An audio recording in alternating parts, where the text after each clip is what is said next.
you doing, guys? Today we're going to work on the gear case cover. I wasn't planning on doing much to this gear case cover after initial review, but I went outside, started sanding the old paint down, and I noticed that the gear case cover, there you go, has been mended once before right here. There was a crack. They must have filled it in, but you can just make out another crack. Oh, there it is. You can see the other crack in the case right here. So I'm debating on what to do with it. I'm thinking I'm going to go ahead and fix it. I'm going to heat it up with the torch real lightly just to burn out any gear lube that might be in that crack. I'm going to take my die grinder with the cutoff wheel, and I'm just barely going to just make a little V or a little groove right here. And then I'm going to take my MIG welder, and I'm just going to lightly just stitch that shut. Give it a little bit more structural strength and hopefully to keep the oil out. I'm not going to be digging real deep with the die grinder. So let me get that groove in. We'll take a look at the groove, and then from there what we'll do is we will start to weld it up. And just like I said, just make a really small light groove right over the crack. I didn't even come all the way to the edge because I want to keep the edge as thick as possible so we don't have this kind of blowout. And we're going to come straight up and weld that in. Just fill that, just basically fill the trench in. That's it. Really light, really little. No craziness here. We don't want to crack it some more. It is cast iron. We are using a MIG welder, so it's not necessarily the best way to do it, but it can be done. Let's weld.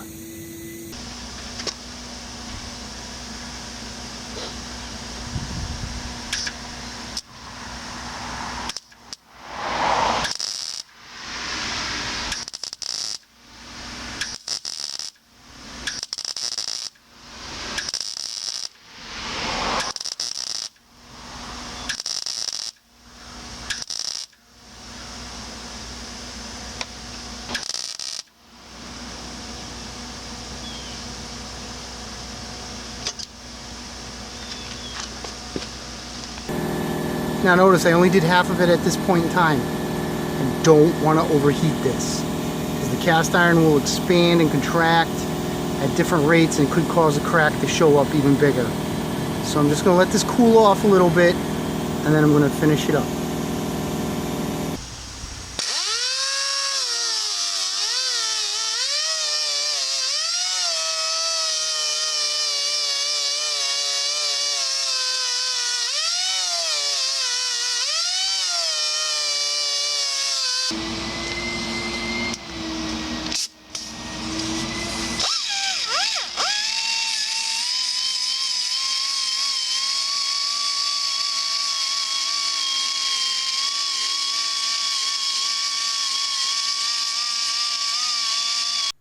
And there we go, guys.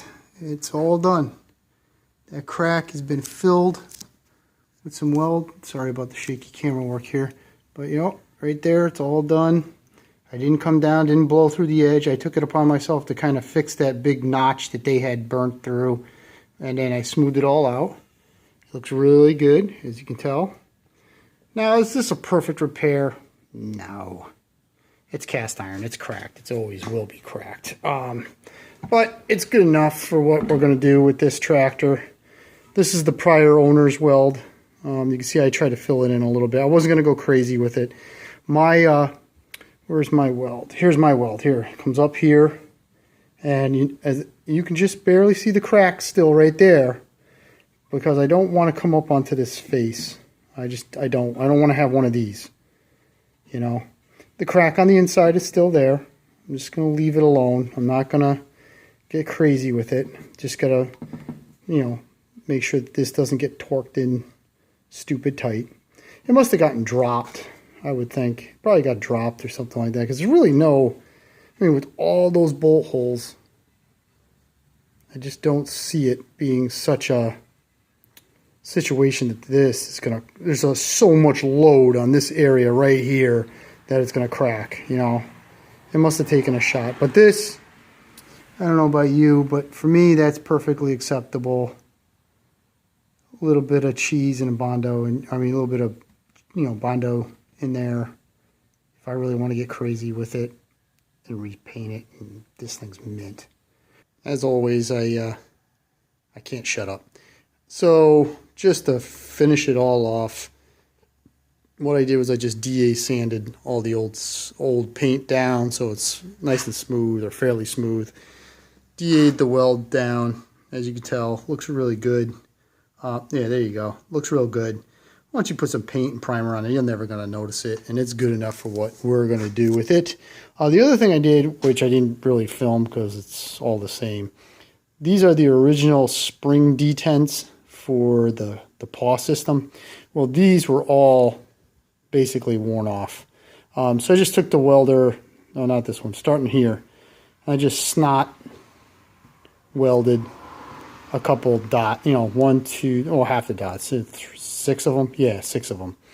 And then I just carefully, I hit them with the air sander, like I did this, you know, I'll rough sand it with the air sander, and then I come in, then I'll come in with the angle grinder with the small little sanding disc, just to get it nice and flat. And then what we'll do is we come in with the cookie wheel just to clean it off, finish it up. And then obviously I DA sanded that. I didn't DA sand this, but did the same thing. Air sander, the air grinder with the little tiny sanding disc, and then just hit it with a cookie wheel. All right. Oh, and I pulled the grease seal out. So what I'm going to do is I'll bring this downstairs and we will wash it in the, I got a big tub sink down in the cellar. I'll hit it with some purple power. We'll wash it up real good, dry it out real good. And then it's pretty much ready for my little paint job. All right, guys, again, thank you so much. Have a good day. We'll talk to you later. Bye.